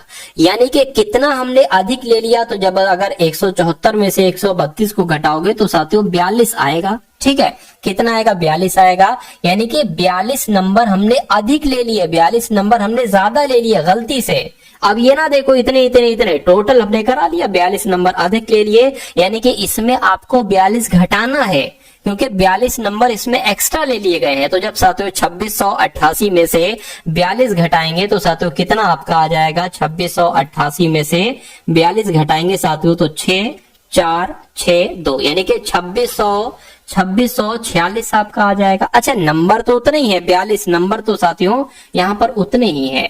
बस अब आपको इसको साथियों कैलकुलेट करना और आपका आंसर जो है ना वो यहाँ पर बहुत अच्छे तरीके से आ जाएगा। ठीक है, क्योंकि औसत पूछा गया है तो सही योग जो बना वो 2646 बना और टोटल बच्चे कितने थे, 42 छात्र थे। तो इसको अगर कट करे 6 से कट होगा, देखिए जरा हो जाएगा 6 संग 36, 6 सत्ते 42 हो जाएगा। 6 चौक आपका 24 हो जाएगा, 6 चौक 24 हो जाएगा। ठीक है, और 6 कम 6 हो जाएगा। इसको जरा कट कीजिए 7 से, 7 सत्ते 49 तो ज्यादा हो गया, 7 छंग 42 हो गया, 2 चला गया, 7 21 हो गया। मैं कहूंगा 63 इनका औसत आ जाएगा और 63 आपका बिल्कुल करेक्ट आंसर हो जाता है। उसके बाद देखिए अगले नंबर का सवाल है, कहा जा रहा है आपसे कि 2 ट्रेनों की लंबाई का अनुपात कितना है। लंबाई की अगर बात करें, लंबाई का अनुपात 6:5 है और उनकी चालों का अनुपात, चालों की अगर बात करें तो चालों का अनुपात कितना है, 3:2 है। तो एक पोल को पार करने में उनके द्वारा लिए गए समय का अनुपात क्या होगा, यानी कि समय का अनुपात आपसे पूछा जा रहा है। अगर हम इसको लंबाई की जगह दूरी मान लें और चाल मान लें तो समय बहुत आराम से निकाल सकते हैं, क्योंकि समय बराबर होता है साथियों दूरी बटे चाल। ठीक है, तो थोड़ा सा साथियों ध्यान दीजिए। ठीक है, अगर हम साथियों यहाँ पर समय की बात करें तो 2 समय आ जाएंगे। एक तो इसका समय आ जाएगा दूरी बटे चाल, तो ये दूरी हो गई, ये चाल हो गया। और एक दूसरे वाले का आ जाएगा 5/2, ये इसका आ गया। इसको अगर कट करें 3 दूना, ठीक है कितना हो गया साथियों, 3 दूना आपका हो जाएगा। और इसकी अगर बात करें साथियों ये आपका कितना आ जाएगा, ये तो साथियों 2.5 आपका आ जाएगा। कितना आ जाएगा, ये आपका साथियों 2.5 आ जाएगा। इतनी बात क्लियर है, कहिए बिल्कुल क्लियर है। चलिए कोई दिक्कत नहीं है। या एक काम करिए, या आप साथियों एक काम ये करिए, एक काम ये करके इसको ऐसे ना कट करके इसको गुणा करा लीजिए, क्रॉस मल्टीप्लाई। 6 दूना 12 हो गया और साथियों ये कितना हो जाएगा, 3 पंजे 15 हो गया।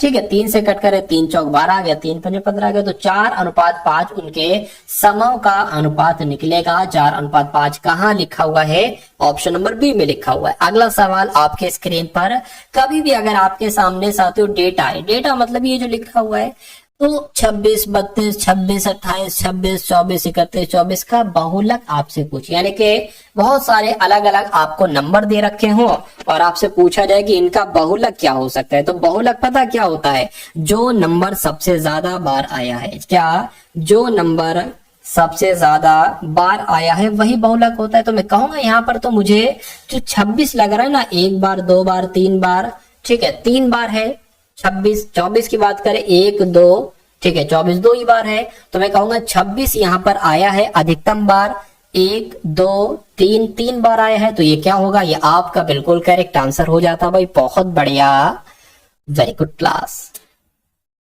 अब उसके बाद देख लीजिए साथियों अगले नंबर का सवाल है आपकी स्क्रीन पर, कह रहे कि 6/6 क्या 6/6 गुणा 9 प्लस 6 -9 गुणा 6 -6 प्लस 6 गुणा 9। इसको आपको कैलकुलेट करना है। देखिए 6/6 है ना, तो इसकी जगह पर क्या आ जाएगा साथियों, इसकी जगह पर आपका 1 आ जाएगा। ठीक है ना, 1 आ जाएगा साथियों। तो मैं कहूंगा यहाँ पर 9 आ गया, प्लस यहाँ पर कितना आ जाएगा, यहाँ पर 6 - 9 पंजे 45, 9 छंग कितना हो जाएगा, 54 हो जाएगा। और ये कितना हो जाएगा साथियों, -6 प्लस 9 पंजे 45, 9 छंग 54, यहाँ पर 54 आ गया तो प्लस का 54 माइनस का 54 कैंसिल हो जाएगा, ठीक है ना। उसके बाद साथियों ये प्लस का ये माइनस का कैंसिल हो जाएगा, बचा क्या 9 बचा, तो 9 आपका बिल्कुल करेक्ट आंसर हो जाएगा। उसके बाद देखिए अगला सवाल है आपके स्क्रीन पर, इस सवाल को देखिए और मुझे बताइए राइट आंसर क्या होगा। कहने के कक्षा में कुल मिला के जो लड़के और लड़कियां है ना वो 60 है, ठीक है, मतलब 60 में लड़के भी हैं और लड़कियां भी हैं, तो कुल 60 लड़के और लड़कियां हैं। निम्नलिखित में से कौन कक्षा में लड़कों और लड़कियों की संख्या के अनुपात का प्रतिनिधित्व नहीं कर सकता? अगर ऐसा सवाल आपसे पूछा जाए, देखिए कुल मिला के लड़के लड़कियां कितनी हैं, इनका योग 60 है, तो अगर क्या मान लीजिए लड़के ये हो गए लड़कियां ये हो गई, यानी कि 2x ये हो गया और 3x ये हो गया, टोटल मिला के साथों ये 5x हो गया। क्या 5x बराबर 60 आ सकता है? मैं कहूंगा साथियों बिल्कुल कट हो सकता है, 5/60/5 हो जाएगी, ये कटेगा तो 12 आएगा। प्रॉपर यानी कि x का मान हमें प्रॉपर मिल चुका है 12। अगर हम साथियों इसकी बात करें तो 1x 3x यानी कि 4x बराबर क्या आ जाएगा 60 आ जाएगा। इसका भी प्रॉपर आंसर आपका आ जाएगा, 4 से कट करेंगे 4 एकम 4, 4 एकम 4 आ जाएगा, 20 हो जाएगा, 4 पंजे 20, यानी कि x बराबर कुछ मान आया है। अगर मान पॉइंट में आएगा तो वो प्रतिनिधित्व नहीं करता होगा, ठीक है ना। चलिए उसके बाद इसको अगर कट करें साथियों 6x और 1x यानी कि 7x बराबर 60, क्या 7x बराबर 60 कट सकता है? 60/7 कटेगा, लेकिन पॉइंट में आंसर आएगा, तो यही तो हमें नहीं चाहिए है। तो इनमें से कौन सा अनुपात प्रतिनिधित्व नहीं करता है? ये वाला नहीं करता है, बाकी ये भी कट हो जाएगा। 10x बराबर 60 तो बहुत आराम से कट हो जाएगा। खैर अगला सवाल है आपकी स्क्रीन पर, कहा जा रहा है आपसे कि चक्रवृद्धि ब्याज के तहत उधार ली गई राशि 10 वर्षों में 2 गुनी हो जाती है। ये समान ब्याज दर पर खुद से 4 गुनी कब हो जाएगी? कितने समय में 4 गुनी हो जाएगी? 24 वर्ष में, 15 वर्ष में, 20 वर्ष में या साथियों 40 वर्ष में? कभी भी अगर इस कॉन्सेप्ट पर आधारित सवाल आए, कहा जाए कि चक्रवृद्धि ब्याज पर उधार ली गई धनराशि इतने वर्षों में इतनी गुना हो जाती है, तो ये समान ब्याज दर पर खुद के इतनी गुना कितने समय में हो जाएगी? आपको साथियों ऐसे बनाना, बस इतना सा काम हो गया। कहने के साथियों 10 वर्ष में 2 गुनी हो जाती है, यानी कि पहले कभी को 1 गुनी होगी फिर 2 गुनी हो गई। कितने वर्षों में? 10 वर्ष में। तो 10 वर्ष में साथियों अपने की 2 गुनी हो गई। कहने के अपनी की 4 गुनी कब होगी? तो अगले 10 वर्षों में इसकी 2 गुनी हो जाएगी। अरे भाई अभी 10 वर्षों में इसकी 1 की 2 गुनी हुई, फिर इसकी 2 गुनी हो जाएगी, यानी कि 4 गुनी हो जाएगी। तो 4 गुनी हो गई, 4 गुनी हो गई। कितने वर्षों में? 10 वर्ष प्लस 10 वर्ष यानी कि 20 वर्षों में 4 गुनी हो जाएगी। ये साथियों ट्रिक से मैंने आपको बताया, तो 20 वर्ष आपका बिल्कुल करेक्ट आंसर हो जाएगा। भाई बहुत बढ़िया, वेरी गुड क्लास। तो कैसी लगी साथियों आपको ये क्लास?